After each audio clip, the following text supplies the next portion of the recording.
Thank you very much, gentlemen, for being with us this morning.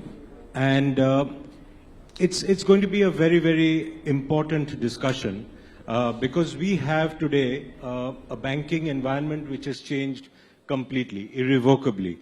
And the four gentlemen who are here with me today are best positioned to talk about not just the changes, but how banks are equipping themselves and taking on these challenges from a plethora of angles. And I'll just name some of them. There are the fintechs, which are coming in a big way, getting into the banking space, getting into the financial sector. There are the NBFCs, which are completely turning digital, almost turning into fintechs, and we have big examples of those coming in, which are giving a major run for the money for the banks. And then there are the banks themselves, which are, many of them have very smartly morphed into almost semi-fintechs and offering a plethora of services on digital. In fact, today the smartphone is your world. The smartphone is where most of, the people are conducting their transactions, banking. And then there is UPI, the big game changer, which is actually booming. And we've had a full discussion earlier in another summit on this, how UPI and ONDC and even now with the CBDC, there are this whole troika of factors which are coming in. So without much ado, I would, request each one of you, broadly, beginning with Mr. Kumar, to give us a broad overview, Mr. Kumar, on how you see the landscape changing. Now, you've been the head of the country's largest bank, and now you're in the middle of a lot of interesting developments at a fintech, at a leading fintech. So I would like to hear from you and then from the rest of the panelists on what is the changing landscape looking like for you. Thank you, Sourav, and thank you, Business Today, for inviting me here. You rightly mentioned that the world today and our lives today, they all revolve around a smartphone. Whatever you want to do, mobile is the solution. And in such a changing scenario where technology is all prevalent, the question about the banks, what they are doing, the NBFCs, what they are doing, and the fintechs, what they are doing. So all three, many things they are doing which are similar, but not all things are common amongst them. And each one of them, they have a certain advantage. So if I were to summarize key or broad trends, one is about technology, which I have mentioned, but the regulation or regulatory aspect of it. So there was a time when regulatory arbitrage existed between banks, NBFCs and fintechs, but not the case anymore. So if you look at what Reserve Bank has done in the past, maybe 2 years, they have removed the regulatory arbitrage between NBFCs, banks and fintech. Fintechs, they don't directly regulate, but the guidelines which Reserve Bank issued in November this year on digital lending guidelines. So it is more or less that not being directly regulated, but you are working with regulated entities and they are accountable to RBI. So indirectly, you are also accountable to RBI. Then how do different entities compete and what are their competitive advantages? So banks obviously no one can beat when it comes to trust factor. It is very high. Their capability to gather liabilities is unmatched. NBFCs and fintech don't have that advantage. When it comes to NBFCs, they have done a wonderful job in terms of providing credit to that segment which otherwise legacy banks don't find it lendable. So that is their advantage. And the flexibility in terms of their HR policies, recruitment policies, last mile connectivities, that is NBFCs, but it was largely a physical infrastructure. Fintechs, they can't gather liabilities. They don't have a license to lend. But as I said, that they are playing a very critical role again in providing the last mile connectivity and through digital, not physical. And that is the key differentiator as far as fintechs are concerned. And what a bank would do to acquire a customer in terms of cost, the fintech will do probably at 25-30% of the cost. So in terms of cost arbitrage, fintechs are today best placed as compared to NBFCs and the legacy banks. And the advantage in terms of meeting the customer needs. Why they are flourishing? They are flourishing because I think the legacy institutions could not sense what the customer needs. There was a gap, and which fintechs have very beautifully filled in. So the landscape which I see today in India, our country is so huge and is still developing. So there is a room for every player, everyone. They are not exactly competitors to each other, but there is a huge scope for collaboration between all three. Murali, I'll come to you. Essentially, all the big banks and even the smaller ones, the faster growing ones, the mid-sized ones, are investing in digital capabilities, like for the very same reasons which Mr. Kumar just mentioned, that you don't have the option anymore because everything is now going digital and you have capabilities which are absolutely essential.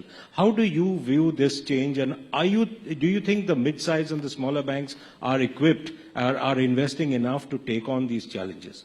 Excellent question.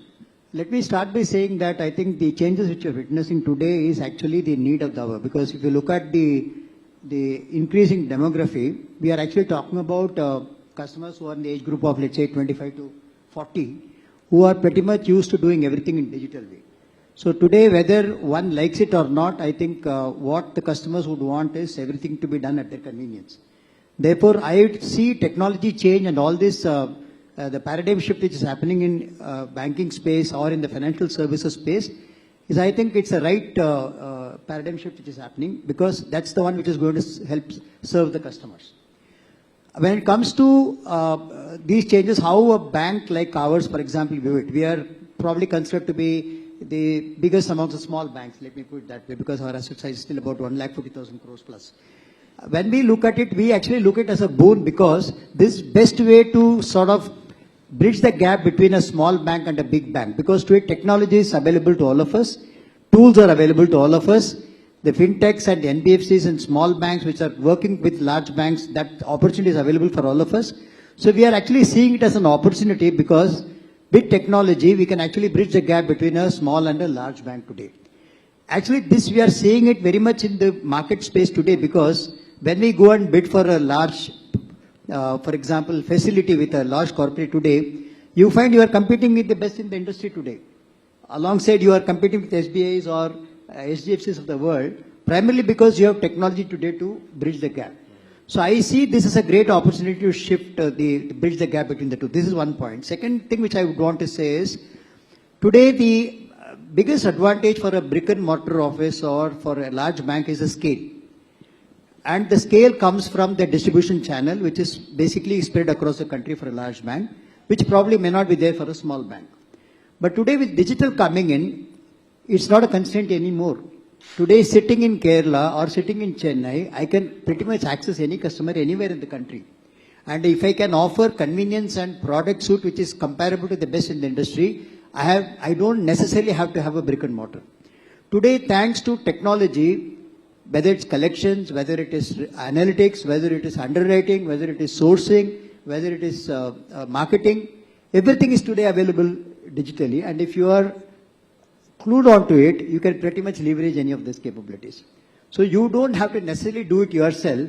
Today you have everybody available with you. So if you look at the entire paradigm shift as an opportunity in partnerships, then the whole country is available for you to market. Therefore, I see this as a big change and a good change for bridging the gap between the so-called advantages of being a large bank to the disadvantages of being a small bank. Mr. Subramaniakumar, actually Sunil Murali mentions a very important point of technology being able to then allow the mid-size and the smaller players to leapfrog into the same league almost in terms of accessing the customer. As a bank which was started off as a community bank and then morphed into this fast-growing, digitally savvy, investor-friendly bank and customer-friendly bank at RBL, what is your sense of how, do you really think that it's going to be easy for an RBL, for instance, with all its capabilities on digital, to take on an HDFC Bank or an ICICI Bank or an Axis Bank? What is your sense? Well, just coming to it, I'm just reminded of a very simple adage when the mobile world was expanding. Duniya mutti mein, right? They really brought the facts to the fact that now today the world is, the bank mutti mein is not the appropriate word. Banking up a haath mein, that is exactly the precise formula in which today the world is moving. It's not the question of size which matters today. It is the question of your agility and your ability to penetrate the space which is vast, wide, and deeper. That's number one. The second, what differentiates today's consumer and that of the yesterday's consumer is their influence of the e-commerce. The ease and convenience of doing an e-commerce transaction. Can it be replicated here is a challenge this side of the table. The expectation from the consumer and the client is that why it can't be. It again makes me to the simple analogy of one of the book the banks have written, banks 2.0, 3.0. They say, do we need a bank? Correct. Or do we need a banking? So when you wanted to do the banking, to what extent you will be able to adapt technology is the today's, your ability to do the banking, be it anywhere in the world as Murali and Mr. Rajnish was talking about, that's going to be the big differentiator.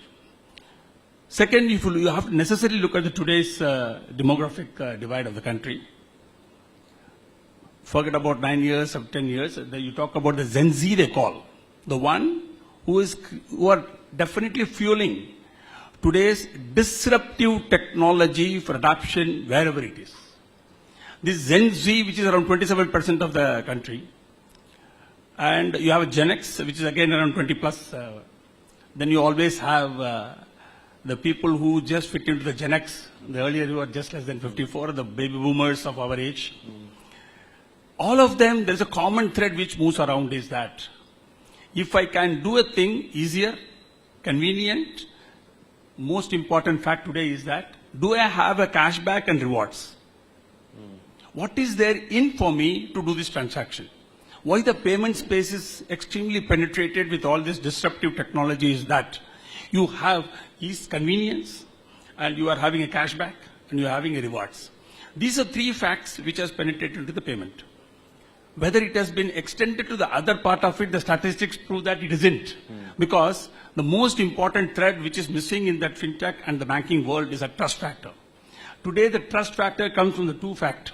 Do I see a building? Still, 90%, one of the surveys I just read recently, which said 90% of the people whom they surveyed, and it's a very large pool of the survey, they still believe that my preferred or a primary bank or a primary financial institution, which they call the PFR, has to be the one which is going to give me a security of my data. This is a differentiator between what is the today's world of the fintech and the banking. Do I have an ability to get a trust? The trust comes from what is the negative, is there any negative news about it? These two are to be vetted, so they go to the traditional banker.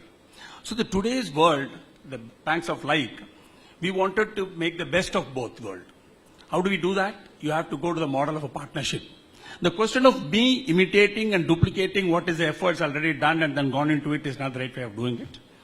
We are a regulated entity, and we are bound to be a regulated entity. The fintechs are not able to, as Mr. Kumar very rightly said, you will not be able to expand your footprint unless otherwise you are able to bridge the gap of two facts of the data security and the trust factor. Since you are regulated, the best part is tie-up, partnership, and exchange the views of your trust and your ability to store the data securely and with their agility and their ability to deliver at the end.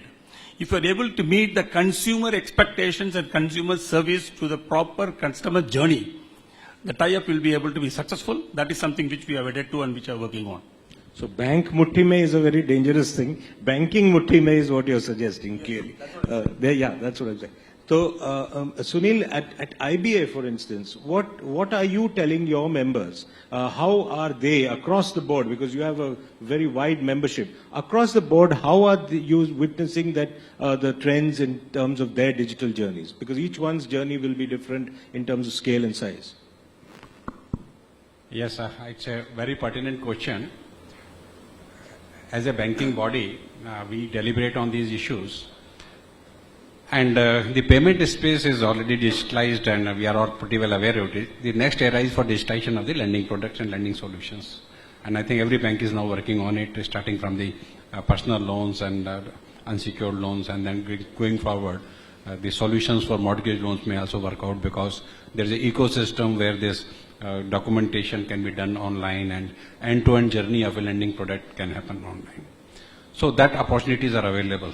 But as an industry, we are also looking for that this jam trinity has provided a lot of leverage, the way what Mr. Kumar was also saying, Subramaniakumar was also telling, mobile mutti mein, so banking mutti mein, so jam, Jandhan, Aadhaar and this mobile trinity has really brought banking into the mutti mein.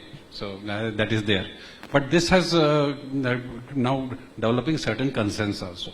The concerns in the area, because a lot of people are adopted the technology, but they are not fully aware about the cyber security threats that are available, the type of frauds that is happening. And for a banking industry, as very rightly said by Mr. Kumar, that trust is the most important thing. So if the trust is lost by tomorrow, you have a digital banking and you lose your money through a fraud, it gives a wrong lesson to the consumer and to the lot of people who are associated with that consumer. So the very important aspect of working is, like, besides penetration of digital banking, there need to be an important element of creating a consumer cyber awareness to prevent the cyber fraud. Then there is a very important need to prevent the mis-selling, because the Data Privacy Act now, the data misuse is very rampant, and a lot of institutions are going for a cross-selling and mis-selling without giving the adequate information. So the banking sector need to create certain enablers where the interest of the consumer in terms of trust is protected, so that they know that yes, if I'm dealing with an entity, my data privacy will be there, and there will not be any mis-selling, and there would need to be a governance issues to be created around it. So as a banking community, the potential for adopting the digitalization in lending space is the vast opportunity, but as a you need a brake with the accelerator. So that brake in terms of ethics, in terms of cyber security, cyber awareness, and mis-selling and all these things need to be covered. So these are the important agenda for the banking industry right now. Mr. Kumar, I'll come to you again and I'll ask you, request you to wear your hat as a former public sector banker for a while. Tell us about, the core banking solution, CBS. That is at the core of all banks' activities, right?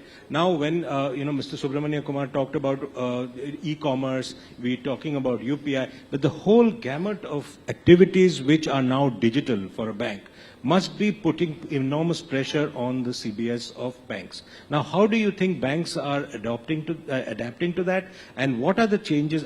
How much of activity is probably moving away from CBS, and banks are beginning to do that, by the way. Even large banks are moving some activities away from CBS to ease the load on that as the number of transactions really rocket. So what's your sense on that? Yeah, no, very relevant and very good question about like core banking. So when core banking was designed, there was no mobile banking. Right. It came later. And it is a back-end system. And it cannot handle the kind of data which is now being generated and the multiple channels of delivery. So apart from branch banking, there is internet banking, mobile banking, and business correspondent, what you call customer service points. Or these are the channels which are being used. And there is an explosion also in the number of customers. Jandhan accounts alone, 45 crore customers were brought into the banking fold. So this is a big challenge for all the banks. And currently the system, the way it operates is that between the core banking and all these applications, there is an intermediate layer which has been built by the banks, which is an application layer. APIs are exposed, but in terms of the architecture which banks have adopted, it is not a very efficient architecture. So now the move is toward what they call in technical parlance is hollow the core. And the core banking will just be an accounting software. And there are like different banks, depending upon what they get advised by the IT companies or the consultants. But the concept of containerization or microservices, these are the new buzzwords which are being talked about. So when you take a project of this size and imagine a State Bank of India, which has 47, 48 crore customers and crores of transactions happen. So it has to be handled with lot of care, because slight misstep and it can do a lot of damage to this system. But I think all banks, I'm presuming, that they are moving in the direction where the core banking would remain only for accounting, and there will be supplementary systems and all that, which will handle the other functions, including the mobile banking. And currently, the mobile banking is also designed depending upon the capability of the core. But now, it will have to be a reverse engineering, where you first design the front-end application which meets the need of the customer. So customer is in the focus. You provide a design on your mobile which is suitable for the mobile any customer journey, keeping the customer convenience in mind, and then work backwards. But there are solutions available, and for newer banks, this will not be a challenge. But legacy banks like SBI or HDFC or ICICI, they all will face or are facing this challenge. But we have now like the bankers who are in action. I am a banker out of action. They may be able to throw more light on this. No, absolutely. I think Murali and Mr. Subramaniakumar can throw some light on this whole important aspect of front end being looked at first. Because of the reasons you just mentioned in terms of the pressure of transactions, and then how the core banking solutions can be modified, upgraded. Also, and stuff being moved out and hollowing the core, like Mr. Kumar mentioned. How are both of you? I'll put it first to Murali. Yeah, I think it's a valid question. And how we are tackling this is that the core of today banking is all about convenience of the customer. As we talked about, the target segment of all the banks today are younger population and people who are in the age group of, let's say, 25 to 40, who prefer convenience.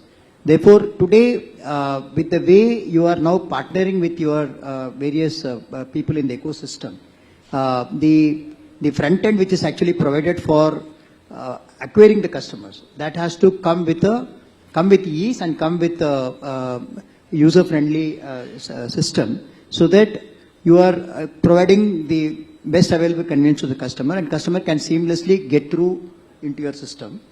And today, thanks to many of the platforms available today, for example, if you take even product like supply chain financing or products like retail, all kinds of retail products, today you have not today, I mean, I'm talking about even for the last 2 decades, we have had platforms available where you can seamlessly carry out the entire loan cycle process in a seamless fashion digitally. Yes. Today, with the digital coming in, it's made even more simpler, because today your BRE, I mean, through your analytics, you can come out with the models which are available for credit underwriting, and through a business rule engine, you can actually seamlessly integrate with the platform. And every process in the loan cycle can today be accessed by people, which 2 decades back we used to do it manually. Today it's completely replaced with the system, the file moving in seamlessly from one end to the other. Today, with the solutions available in collection, solutions available in customer service, solutions available in cross-selling, today the whole platform can be extended far more to get into the life cycle of the customer. Today, one of the things which I think almost all the banks are now specializing in is not just looking at credit income alone. It's a non-credit income, non-interest income, which is actually playing a bigger role. Therefore, all this actually makes the entire thing very convenient. What actually is the challenge is when banks progress in their evolution, there are many legacy systems which keeps coming. How do you actually make use of the data which is residing in various legacy systems? How do you make that available for what you want to do today for analytics? That is where the big challenge is. I think thanks to the technology companies who are also focusing financial services a big sector for their growth, you more often than not you find solutions coming from them who come and work with the bank. They pilot it with the bank and they also sort of improve their systems. And analytics is so critical because in a competitive environment, if you do not bank on analytics and data for this, same for the customer's wallet, you don't progress. And today, if you look at analytics, it has extended not just in in products alone. It has been extended to all kinds of customer journey, right from even predictive analytics where you can look at whether a customer needs to be called for recovering your money or just a reminder sent through a text message is enough. All these actually can be culled out through the intelligence available today. And today, thanks to technology, all these things can be made available in one place. So it's made far more easier for bankers as well as for the customers. But the key thing is what our panelists said in terms of data security, which is extremely critical. And you need to have a clear firewall so that you don't misuse any of this. Not only you, the vendors with you work with, and vendor who they are providing, who they are working with. I think you need to ensure that all of them actually adhere to the standards which are there. We'll of course come to cybersecurity in a bit. That's so critical. Mr. Subramaniakumar, your thoughts on this easing the core? I'll just put it up. Now we are moving towards the stripped down versions of the core banking. Today, the core banking is not the exterior core banking where it is the central fulcrum of every activity which is going down. That's where your technology ability comes down. You have to differentiate between the ledger posting. Today, the core banking is to be a ledger keeper. The exterior Lala Ka Dukan, if you look back, there is a ledger keeper at the back of the office. It doesn't interfere with the transaction which is happening in the front office. You strip down the operations, the one which requires a KYC of the customer which doesn't have nothing to do with them. I'm just giving an example for the KYC. Strip it out and put it somewhere else. Maybe the cloud? Are you using the cloud? Yeah, cloud is one of the ways of storing it. On-prem or cloud, it depends on your budget and your costing and your efficiency to handle it. Of course, the cloud comes with its own costing as well as its own challenges. There's the whole issue of private cloud versus public cloud. Exactly. We can put it anywhere. I'm just coming to the core point of that. Stripping down those things which are not going to do a transactional, going to change the ledger. Those things are to be de-stripped, virtualized elsewhere as a common thread to put the pressure, to take the pressure off the core banking. That's the way the world is moving towards. Second important thing is that today's world, everybody talks about billion transactions, the UPI and things like that. It is nothing but a movement of data from one position to another position.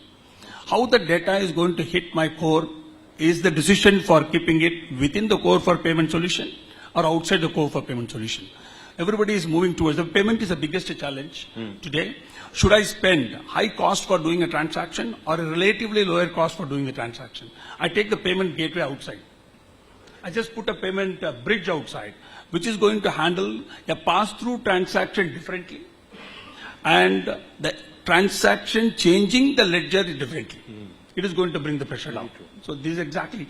Then the user experience. Previously it used to be the common layer across the system. Take out the UI and UX experience out of it, put it elsewhere. The customer journey, the only one part which is going to change his balance in the ledger is going to hit the core. Right. So if you just draw the journey in two perspectives, number one, how it is going to optimize my services which we are offering it, making the end consumer to feel comfort. Single touch FD, double touch payment, or three-touch loan.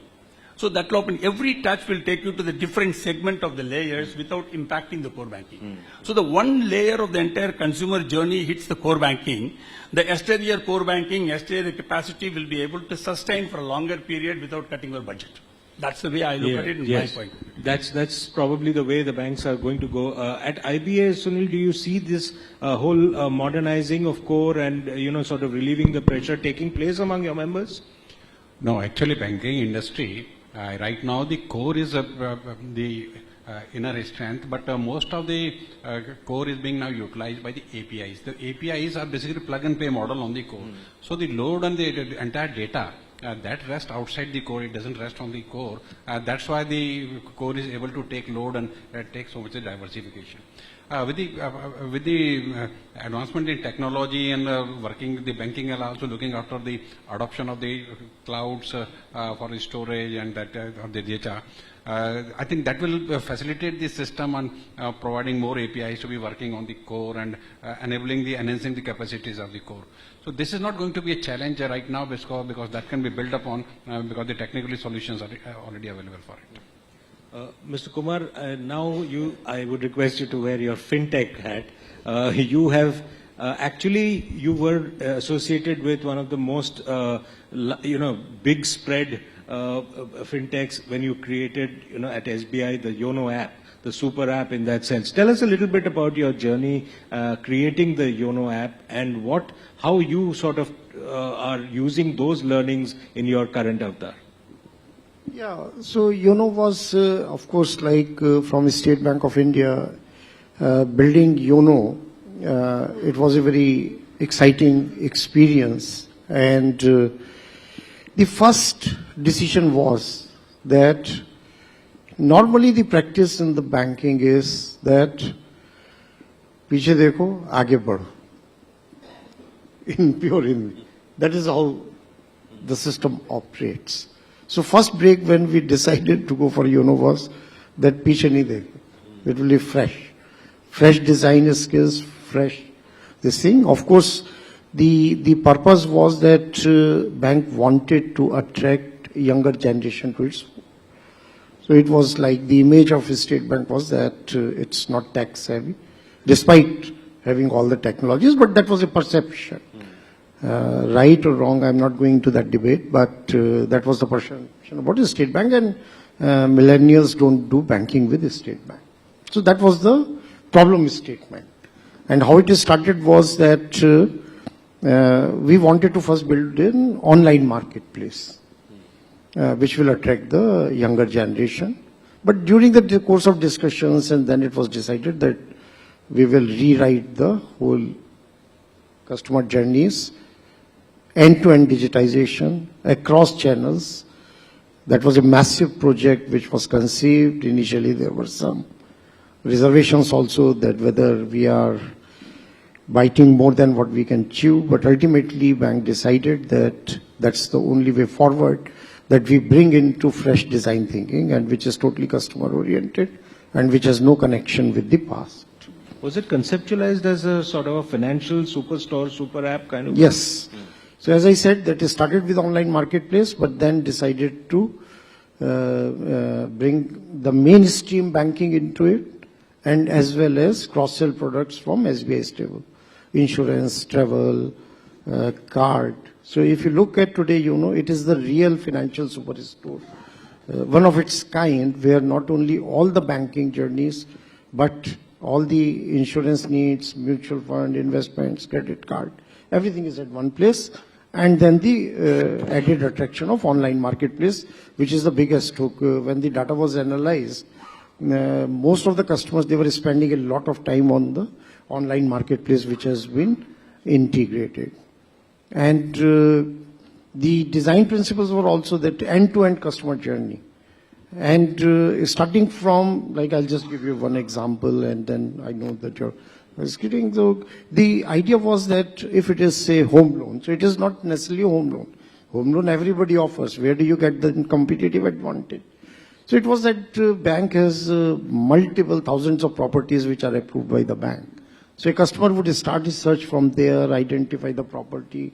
He has the assurance that it is a SBI approved project or property, so chances of fraud are much less. And you start from that point till the end when the loan is disbursed, and then you have the cross-sell of home insurance, life insurance, and online marketplace to furnish your home, buy your kitchen.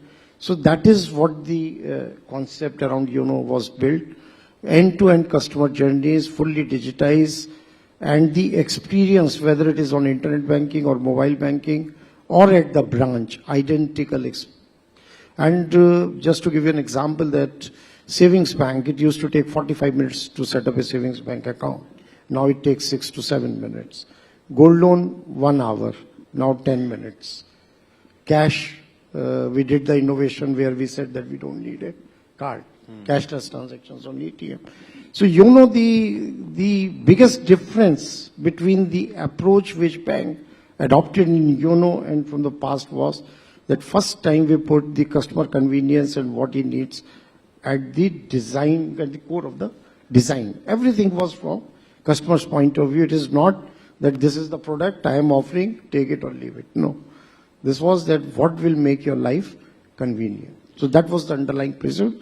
And it is today the largest digital bank in the world, across the globe. Nobody else has been able to bring out a product like YONO nowhere in the world. That's really great. The same question, I mean, we'll come back to the whole point about, each one servicing a separate segment, though everybody is going digital in the financial sector, like you mentioned at the beginning. Fintechs and banks, the more than competition, do you see collaboration between the two sides? And I will ask the other two bankers on the panel also the same question. Yeah. So in my opening remarks, I mentioned that it's not competition. How does a fintech compete with a bank? No question. Because in payment business in particular, fintech is beyond payment and beyond credit. They do many things in cyber security, fraud prevention, risk management. So fintech is a very wider term, but what generally we associate with this payment and credit because it impacts us the most. But talking specifically about like a company like what BharatPe does, which is in payment and facilitates lending. So in payment, there is no money. The structure is such today in the country that other than MDR on credit card, you don't make any money. You handle millions of transactions, but you get nothing out of it. So in such a scenario, and if the money you have to make out of lending efforts, then necessarily you have to calibrate with either the NBFCs or the banks. So it is not a competition. As I said, that no regulatory arbitrage, cost arbitrage is there, and capability, agility, and to be ahead of the curve in terms of adoption of technology. Their fintechs are ahead. Even if banks are thinking any project, they will take 6-8 months to implement. Fintech can implement it in 15 days or 1 month. There are reasons for that. It's not that banks don't want to do it, but there are like certain challenges in terms of size and the systems of approval and all. So I think it will be a scenario where everybody has created a certain strength. You play on that strength and complement each other. So fintechs, NBFCs and banks, they complement each other and play on your strength. And banks bring, as I said, trust, liability. NBFCs doing last mile very well at a lower cost. Fintechs doing the same thing, using technology and a much lower cost. So that is how you differentiate. But absolutely, it is all collaboration. I'm afraid we are running out of time. So I will end this session by asking all of you, in the next 5 years, how much of change in terms of digital do you see the Indian banking space? And I'll start with Murali and then go to the rest of the panelists. No, as I'm talking, 93% of our transactions happen digitally. So it's already very close to 100. So in 5 years' time, absolutely no doubt that everything will happen digitally. Mr. Subramaniakumar, yours. Yeah, we are moving not 5 years. I assume that it will be less than 2 years. We will be moving towards a digitized banking, which we already touched it. We will be achieving something called digital journey banking, where the people would like to do what is at the back end. As a consumer, I'm not concerned that whether my data is you secure it, whichever the security do it. I want the transaction to be concluded in X minutes or Y minutes. The success of the front enders with the partnership between them, that depends on how I am able to successful in making them to come repeatedly. That's where the margin gets cleared. If I'm successful in repeatedly making them to come back, if they are able to reach it, then the digital journey which has been placed is moving towards the success. Sunil, at IBA, will digital issues, cyber security, etc., top your agenda as we move along? Yes, it's on the top of the agenda, and 5 years from now, we can very well foresee, because India still has got a lot of rural and semi-urban areas where the outreach and issues are there. So a large section of the banking will definitely be virtual. The percentages will go up substantially. But 5 years from now, I could see that the brick and mortar plus the virtual banking model will continue and contribute, because it provides some comfort to the people at the tier 3, tier 4 cities and the rural areas to get connected with the brick and mortar system. So digitalization is the way forward, but both will coexist. And the ultimate would be when you can, using metaverse, create virtual branches, and when you interact, you feel like that you are in a branch. So that would be the, whether it will happen in 5 years or 10 years, we have to see. But that should be the vision. But banking mutti mein, not banks, and banking mutti mein is the way forward. Wonderful panel and an excellent discussion. Thank you very much, gentlemen. Big hand.